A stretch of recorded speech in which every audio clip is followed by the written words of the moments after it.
বেশিরভাগ ক্ষেত্রে বেসামরিক প্রশাসন অনেক সময় চাইলে তারা সহযোগিতার জন্য তারা আর্মিকে ডাকতে পারেন, এরকম অভিজ্ঞতা বাংলাদেশে আমাদের আগে আছে।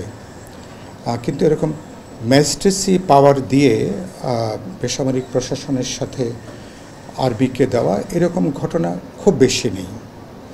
তো সেটা তো একটা বিশেষ পরিস্থিতির জন্য হয়তো একটা বিশেষ একটা ব্যবস্থাটা তারা কিভাবে দায়িত্ব পালন করবেন সুনির্দিষ্টভাবে প্রজ্ঞাপন যেটা আছে সেখানে উল্লেখ আছে।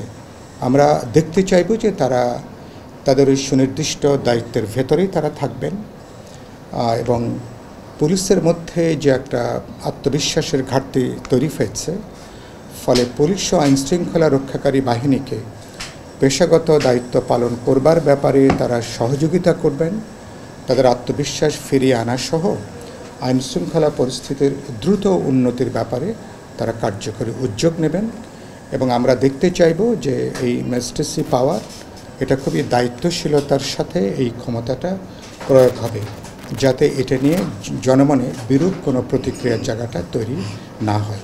আশুলিয়া সহ সাভারে গার্মেন্টসের সমস্যা হচ্ছিল, পুলিশ তো নাই, ইন্ডাস্ট্রিয়াল পুলিশও নেই, আর্মি আছে ঘুরে বেড়াচ্ছে, তাদের ম্যাজিস্ট্রেসি পরে অ্যারেস্ট করতে পারে না, ইনফ্যাক্ট ওরা অ্যাকশনও নিচ্ছে না। তখন গার্মেন্টস মালিকরা বলেছিলেন যে যদি তারা অ্যাকশন না করে তাহলে এদেরকে থামানো যাবে, কারণ এটার মধ্যে উস্কানি যাতা আছে। তখন সরকার একটা সিদ্ধান্ত নিয়েছিল যে আর্মিকে একটা ম্যাজিস্ট্রেসি পাওয়ার দেওয়া হবে। আমি মনে করি এটা দেওয়ার পরে আর্মি এরকম কোনো বাড়াবাড়ি করে যে জোর করে গিয়ে গ্রেপ্তার করছে বা নির্যাতন করছে, কিন্তু এইটা এবং তার সাথে সাথে বিজেপি মিলে যে উদ্যোগটা নিয়েছে তাতে আশুলিয়াতেও 20টা কারখানা হয়তো এখন বন্ধ আছে, সেটা আবার এক এক কারণে, বাকিগুলো সবই চালু হয়েছে।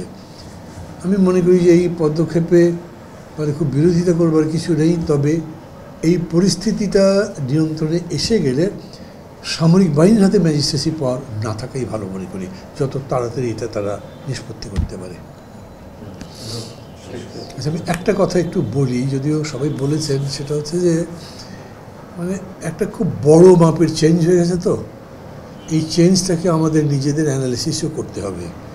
আমরা লড়াই করেছি ফ্যাসিবাদের বিরুদ্ধে, সেই লড়াই জয়যুক্ত হয়েছে প্রথম পর্যায়ে। দ্বিতীয় পর্যায়টা একেবারেই একটা থিওরিটিক্যাল ইন্টেলেকচুয়াল লড়াই, মানে সংস্কার করবে, যে সংস্কার বিষয়টা ইটসেলফ এটা খুবই মানে সমাজকে বদলাবো বাই লজ বা এই কনস্টিটিউশন অন্য সব কিছু মিলে এই লড়াইয়ে মেধার দরকার, মেধার চর্চা দরকার।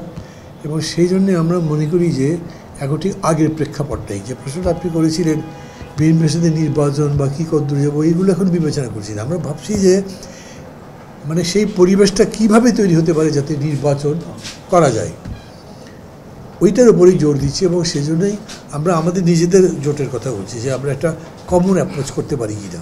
তারপরে আমরা এটা চাইবো যে আমাদের যে যুগপৎ ছিল তার একটা কমন অ্যাপ্রোচ করতে পারি কি না, যে এই সংস্কার চাই।